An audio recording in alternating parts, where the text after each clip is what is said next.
Hey guys, welcome to the video. If you're new here, my name's Zoe and I'm so happy that you're here.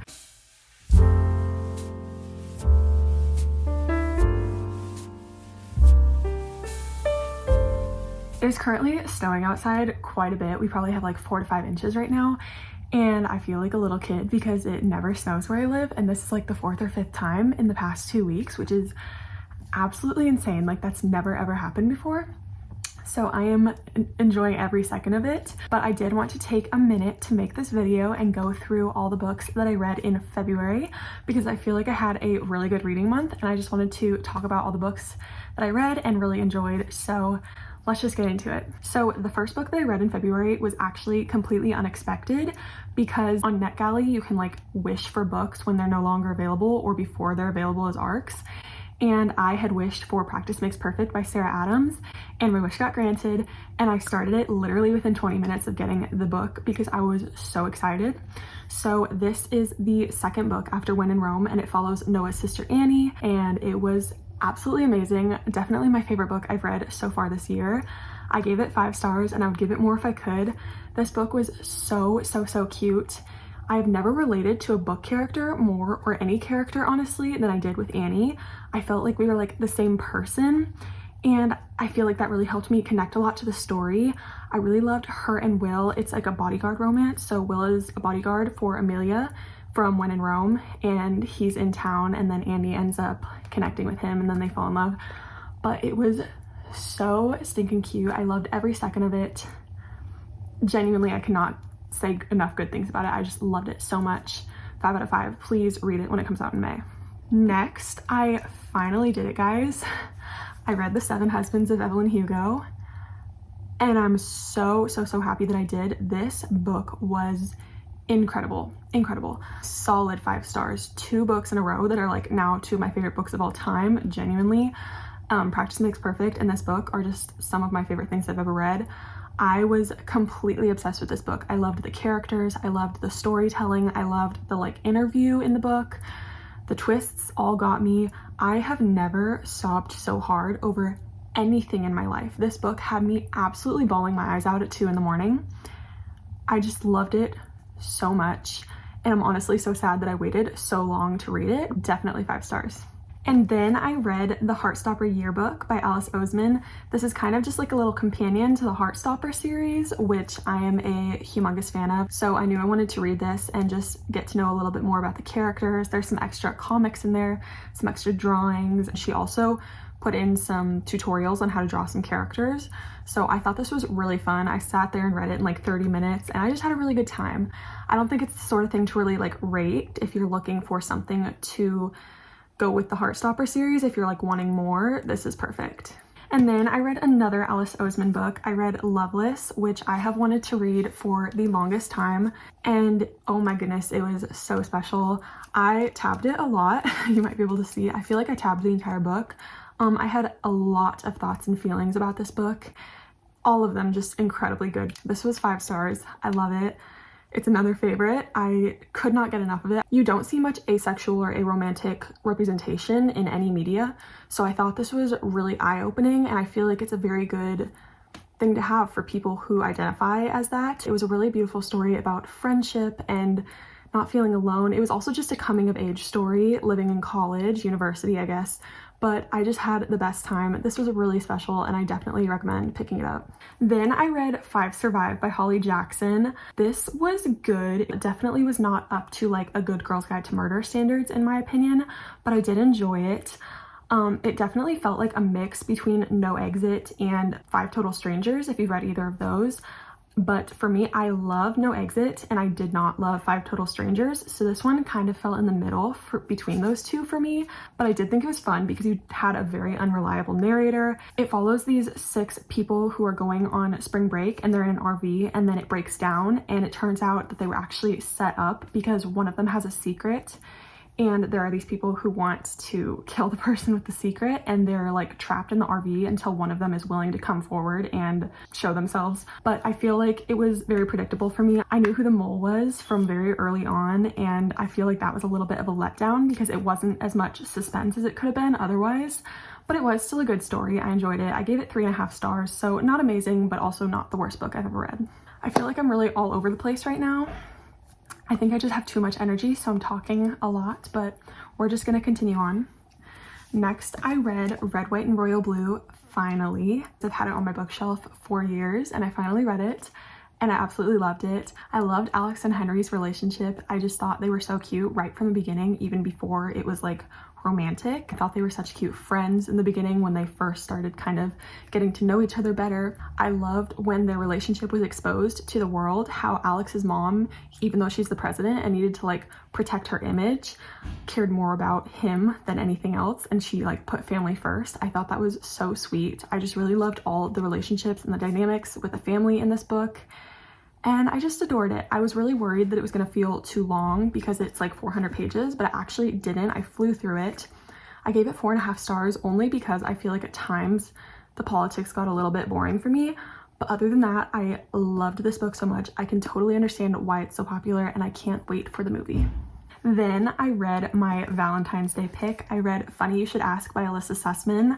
I actually bought this book back in October last year, specifically to read it for Valentine's Day. I've had it sitting on my shelf since then, waiting for it to be February. And I was very excited for it, had very high hopes, and unfortunately, it did not meet my expectations. I was hoping it would be like 4.5, 5 stars, but I ended up rating it 3 stars. I adored Gabe, our male main character. I thought he was so funny and nice, and I really, really liked him and his whole like hometown, his part of the story. And I also really liked the then and now timelines. I liked that there were like articles in between every part, but this is advertised as a romance, and the romance was literally all condensed down to like the last 10, 15 pages. So like I was waiting for it to happen, the entire story, and then it like never really did until the very, very end, and it was already over by the time it started, if that makes any sense. So I felt kind of let down by this one, but I still had a good time. I read it really quickly, and I will still read Alyssa Sussman's new book that's coming out this year. But yeah, it just wasn't as good as I was hoping it would be, but that is okay. 3 stars is still a good rating. It's not like it's bad. So I liked it. I just didn't love it. And then I read My Phony Valentine by Courtney Walsh for Valentine's Day as well, because it was a Valentine's Day romance. It was fake dating.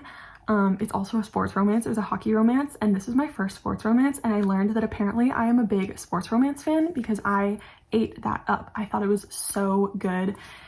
And Dallas, our male main character,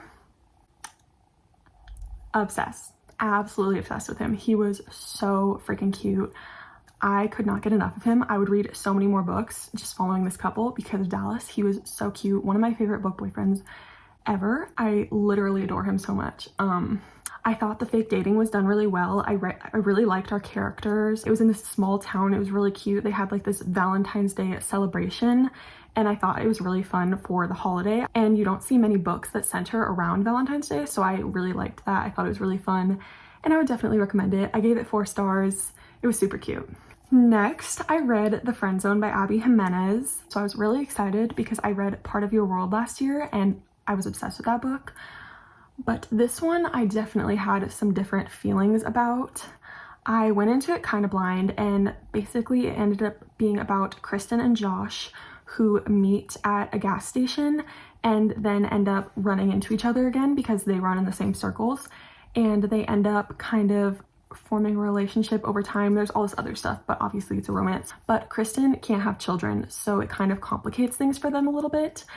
And I, first of all, loved Josh. Thought he was so sweet. He was literally like the dream guy in how he treated women. But this book had a lot of issues because there was so much miscommunication for one thing, which I understood, but I feel like if there hadn't been so much, it would not have been such a complicated story.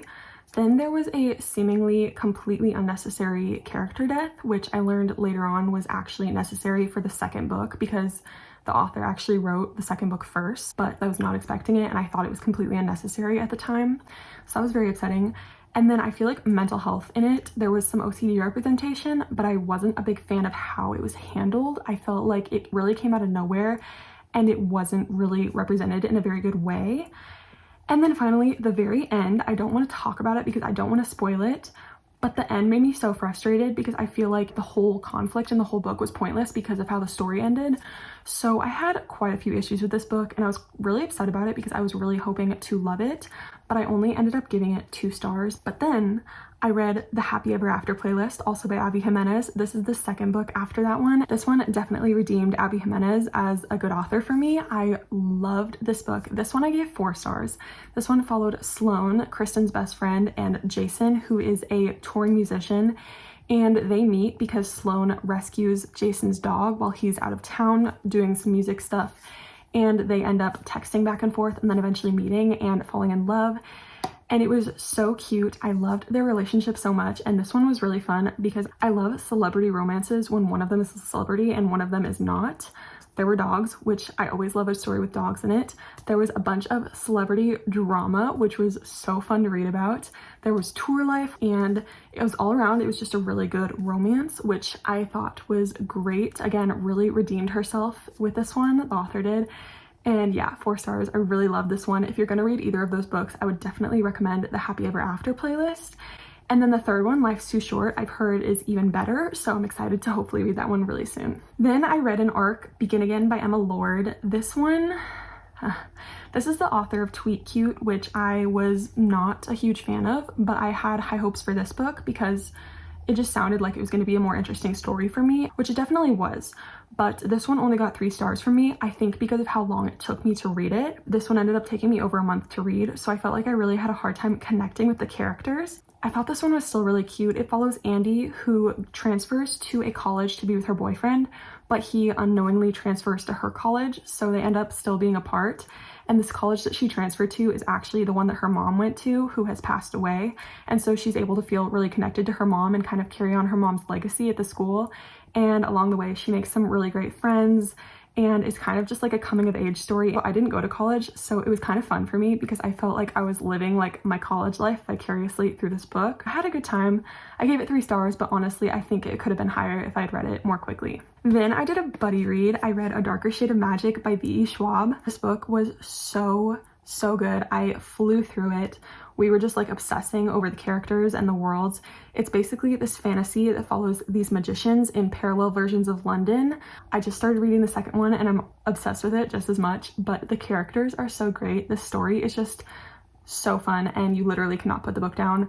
I gave this 4.5 stars and I can't wait to continue the trilogy. Then I read another Alice Oseman book. I read Nick and Charlie, which this is the new US edition, so it has like this really cute cover. And I actually went into this blind, so I didn't know what it was about, but I'm always looking for more Nick and Charlie because they're like one of my favorite couples. And this was so cute. I definitely did not know what was gonna happen. So I was very much on a roller coaster of emotions the whole time. This was 5 stars for sure. It's really short and sweet. There's some art in it to go along with the story, and I just thought it was fantastic. Then I listened to the audiobook for The Proposal by Jasmine Guillory.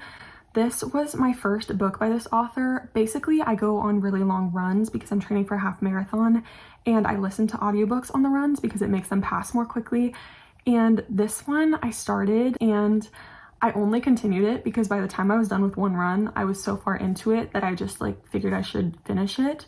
But I was so bored by this story, and the whole time everyone was telling the main character to go to the doctor, and I was like expecting some like catastrophic event to happen, like something really sad, and literally nothing happened. So I was like, what was the point of telling him that over and over and over again the whole book?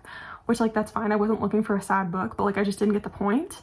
And I just felt like the book was just so slow and boring and I did not like it. So I gave it 1 star, unfortunately, and I don't know if I will read anything else by this author. I don't know, other people might like it, but this was not a book for me personally. Then in preparation for the show, I obviously had to read Daisy Jones and the Six. Oh my gosh, I love this book so much. It was so good. It's all told through an interview, which was so fun. And there's a twist at the end that I was not expecting at all. The end made me cry. Camilla and Karen, my favorites. I love them so much. Girl bosses. I was just obsessed. I could not get enough of this book. I tabbed it, highlighted quite a bit. And I mean, the hype is real for this one for a reason. It's so good. Like, I cannot tell you. It is 5 stars. This one definitely cemented Taylor Jenkins Reid as one of my new favorite authors of all time. After reading this and The 7 Husbands of Evelyn Hugo, I am just absolutely obsessed with her and her books. I will be reading everything she's written. This book is so worth it. It's so worth the hype, and also the show is so good. I did make a reading vlog for this book, but I don't think I'm gonna post it because it's kind of boring. It's definitely just not entertaining at all, but it's just so good. Read it if you haven't, it's incredible. And then finally, I read another arc. I read Just My Type by Fallon Ballard because I'm trying to catch up on all the arcs that I'm really behind on. It follows Lana and Seth, who were high school sweethearts turned exes. They end up working for the same news site, and over time they fall back in love. It's a second chance romance. It's really cute. There's like a competition between them the whole time, which is really fun to read about.